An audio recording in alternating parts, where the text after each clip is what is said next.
It's interesting times in the PSL, and domestic football makes a return with two exciting Nedbank Cup semi-final clashes. Banele, the players are a bit rusty, but we're excited, for the return of football. So Sundowns against Wits and the other Nedbank Cup semi-final clashes between Bloemfontein Celtic and Baroka FC. But let's start with the Wits Sundowns. What do you make of it? Yeah, for me, I think this is a banker of the weekend. I mean, 5 months, we haven't seen any local action, so it's exciting times, obviously. But yeah, for this Mamelodi Sundowns coming up against a Wits team that has already been sold, and some of the players have signed for Mamelodi Sundowns. So for me, I think it's a banker of the weekend. I mean, punters can start putting their granny's pension on this one. I don't see Wits winning any of the 10 games that they'll play, the remaining 10 games. That's a big statement. You've seen in the news that they've promoted 8 youngsters from the reserve team. So what approach does Kevin Hunt go with here? Does he field the youngsters, or does maybe give some of the senior players a run, because he also wants to win something?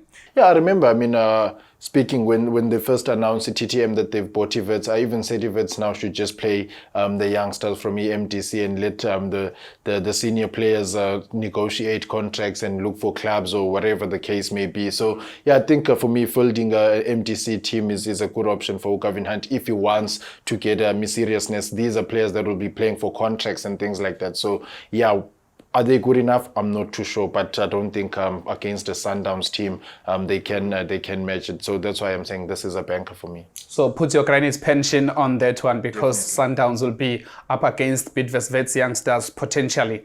And the other interesting encounter that takes place on Saturday evening is between Baroka and Bloemfontein Celtic. Well, from a Celtic perspective, it's the first match of John Maduka in charge of the team as the head coach now, replacing Letlhahonolo Siema, who made that move to Chippa United. And Baroka FC, must be licking their lips. Yeah, look, Usiema had done a great job with the Celtic team. They were very exciting to watch.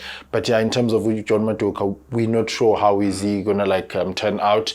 But I think for continuity's sake, he's a good option. We know Celtic was also a team that was being sold, with the two teams who was already announcing that is bought Celtic. Also, Ngwenya announcing that is also bought Celtic. So there's been a lot that's going on at Bloemfontein Celtic. So I think for me, this is another banker which has a very big value. Baroka for me, I think they'll win this one. Yeah, so the final for me, it's Sundowns versus Baroka. Yeah, I think I do agree with you on both those predictions. So yeah, Baroka and Mamelodi Sundowns, you heard it here first. Put your money on it, your granny's pension, and hopefully we make money while we're enjoying the football this weekend.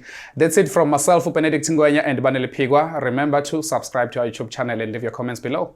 For more soccer betting tips and previews, get yourself the latest copy of Soccer Betting News for only 10 Rand at your nearest Hollywood Bets branch or news agent.